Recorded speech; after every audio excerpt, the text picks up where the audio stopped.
বড়দের নমস্কার, ছোটদের ভালোবাসা। আজকে আবার এসেছি, তবে আজকে কোনো সিরিয়াস কবিতা না। আজকে একটা গল্প নিয়ে এসেছি। গল্প মানে আগেকার যুগে যখন মানে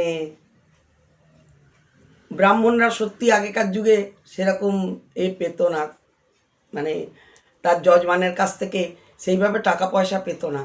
সবাই জিনিসপত্রই দিত, ফল মূল কাপড় চোপড় এগুলোই দিত, কিন্তু এখনকার মতো ব্রাহ্মণরা অত দক্ষিণা পেত না।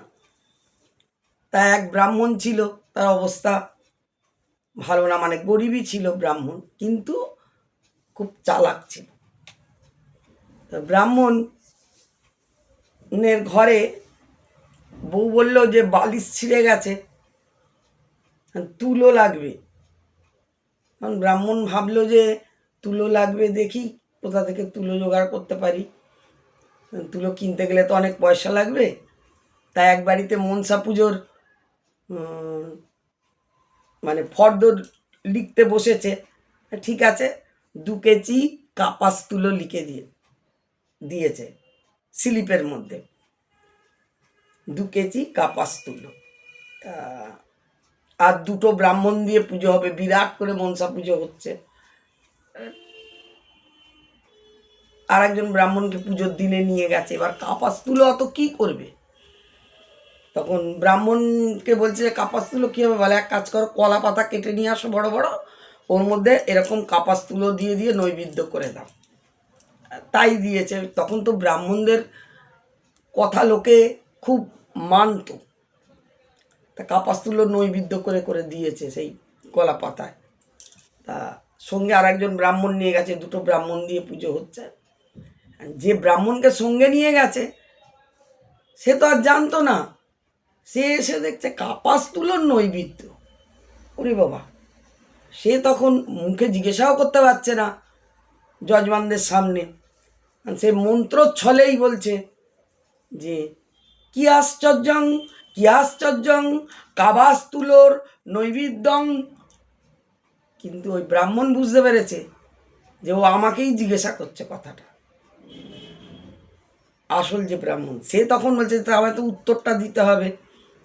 তখন সেও তখন বলছে যে চুপ চুপং, চুপ চুপং, তোরদ্দং মোরদ্দং অং সাহা। মানে চুপ কর, তোর অর্ধেক আমার অর্ধেক। আর ও তো কি আশ্চর্যং কি আশ্চর্যং বলে দিয়েছে। তা এই গল্পটা বললাম তোমাদের সামনে, যে চালাকির দ্বারাও অনেক কাজ মিটে যায়।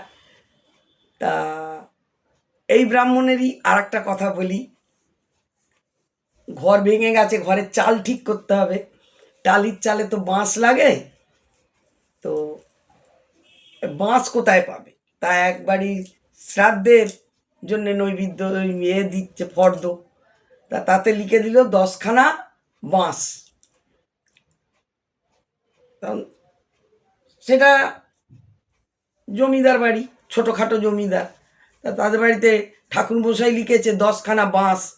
তারা বড় বড় 10খানা বাঁশ তো এনেছে, কিন্তু তারা অবাক হয়ে যাচ্ছে যে শ্রাদ্ধ বাড়িতে বাঁশ কী হবে। তারা জিজ্ঞাসা করছে যে বাবা ঠাকুর, এই 10খানা বাঁশ কী হবে। তখন সেই পুরোহিত বলছে যে আরে বাবা, তোমরা জানো না বাঁশের আর এক নাম কি? বাঁশের আর এক নাম হচ্ছে বংশ। তা তুমি এই যে 10টা বাঁশ ব্রাহ্মণকে দিচ্ছ শ্রাদ্ধে, এতে তোমার বংশ রক্ষা হবে, বংশ আরও বাড়বে। এই জন্যে তুমি এই বংশ দান করছো। বলে ও তাহলে আমরা তো জানি না, সত্যিই তো বাঁশের আর এক নাম বংশ, তাহলে এই বংশ দিলে। তখনকার লোক তো বংশ রক্ষা করার জন্যে, বংশ বৃদ্ধির জন্যে অনেক কিছু করত। সেই জন্য তারাও চুপচাপ মেনে নিল। এই হচ্ছে 2টো ব্রাহ্মণ, এই একটা ব্রাহ্মণের কথা বললাম। তা ঠান্ডা পড়েছে, তোমরা একটু সাবধানে থাকবে। আমি তো থাকি, আমার গলা বসে গেছে, এখন চিকিৎসা চলছে, ঠিক আছে, আজ না হয় কাল সেরে যাবেই।